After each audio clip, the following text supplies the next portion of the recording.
Hey guys, how's it going? I'm Nick, this is Real Life Money, and excuse the third eye coming out of my face. I got a pimple, don't know how I got it, but we're doing this anyway. So it's still a new year, and maybe you want to go for a new career path. Now I'm not sure how your other New Year's resolutions are going. Maybe we failed them all already. However, this should definitely be one that you shouldn't fail at. So I went through this myself. I helped family members, friends, currently my girlfriend's going through the process of looking for jobs. And that's what this video is going over. 10 tips to go over how you could search for jobs. I even have a bonus at the end to help you out. So these tips are here to help you make more money. Obviously, one of the reasons to get another job is to do that, but also to be happier and to save more time. We have a limited amount of it. We got to use it wisely. So number one, you really have to get in the routine of is searching for a job consistently. You really should be looking every single day because new opportunities come out every single day. You will probably see a bunch of the same ones after a while, but you'll never know when a new one could come out there. You might not necessarily need to apply every single day. However, keep your eyes open and see what's out there. Maybe compile a bunch of ones that are interesting to you and then pick the best one out of those and then apply for that one. And it doesn't have to be very long at all. You know, you don't have to be spending hours looking at all the possible jobs out there, but every single day, maybe 5, 10, 15 minutes, if you're ambitious, 30 minutes, but this doesn't have to be exhausting. Which brings us to number 2 that I learned is that you shouldn't overdo it either. Because if you're just consistently and hours upon hours looking for jobs, that's actually wasting your time. I used to do this and thought I was very efficient, and you're actually not. Essentially, there's only a certain amount of opportunities out there. There's not like countless. Now, it depends on the location that you're looking for.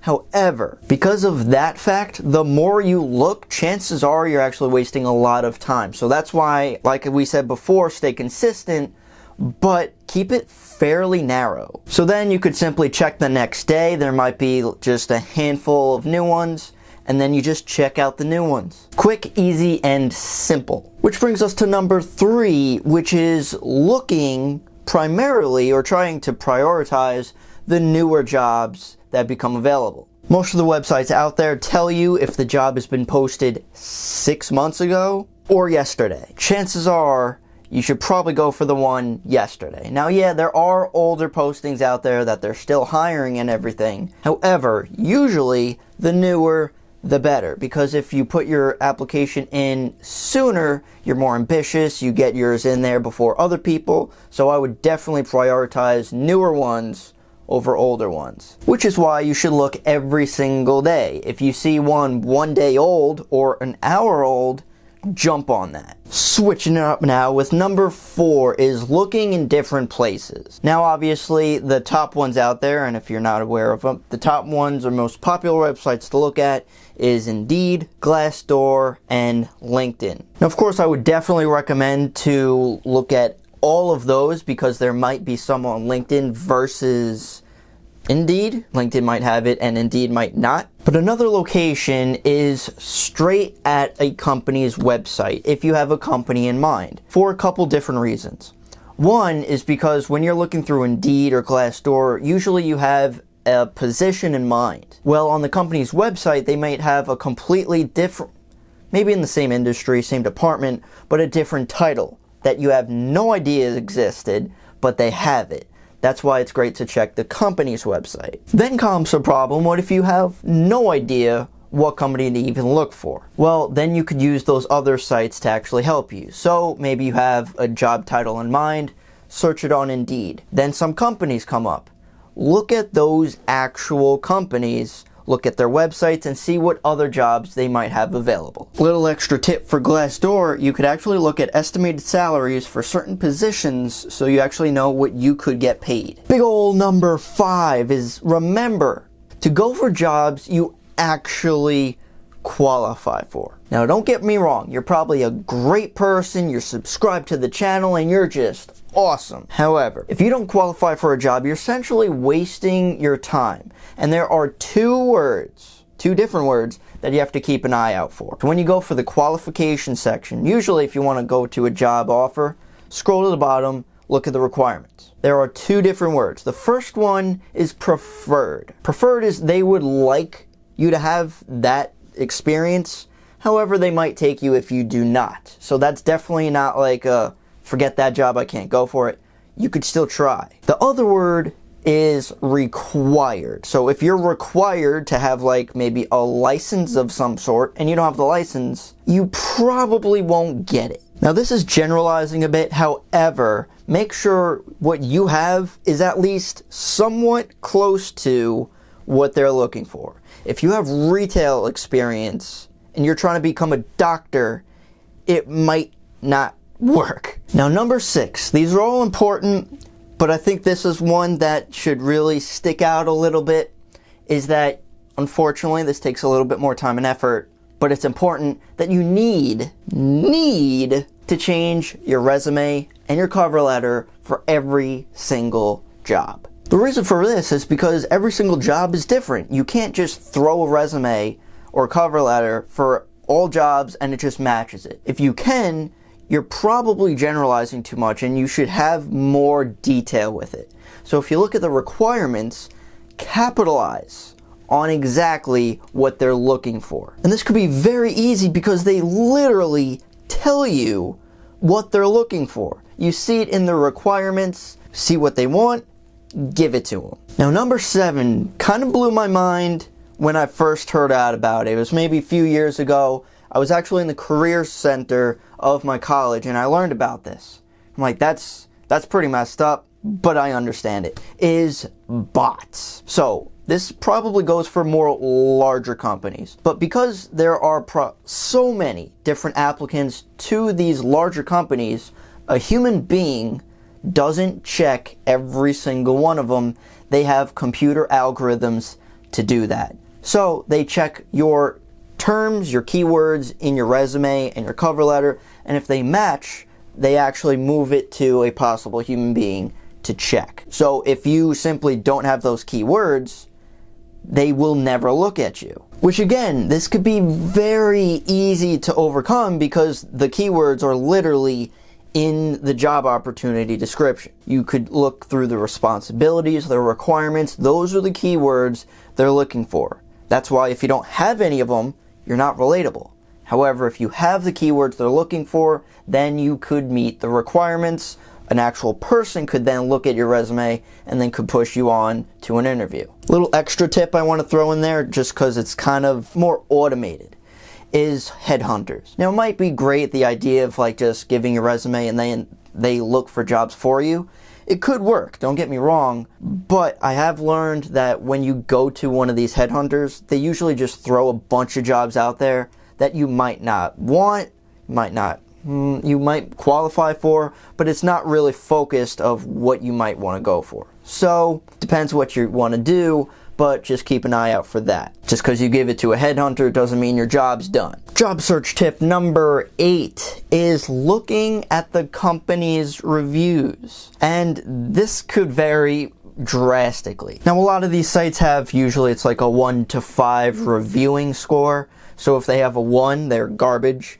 And if they're a 5, look at how many reviews. If there's one review with a 5, it's probably not a 5 company. But I would definitely recommend try to go for at least close to or above a 3-star employer. Because if the company is kind of trash, you're not going to enjoy it. Now you could look at the reviews. The review might be someone that was just annoyed for whatever reason for that day and they write a bad review. You kind of could pick them out. But overall, if there's like a bunch of reviews and there's like a 2-star on the company, it's probably not the best environment, which would then impact you. So then you would hate your job, you hate your life, and then it's a downward spiral. You don't want that. Because money is not the only factor in a job. You actually want to at least somewhat enjoy what you do, or else you're going to have a miserable life. Number 9, unfortunately I gotta say it, but don't lie. Companies go through background checks, usually. So if you end up lying about a degree that you have, certain experience, they're going to look at your previous employers. They're going to look at your previous education.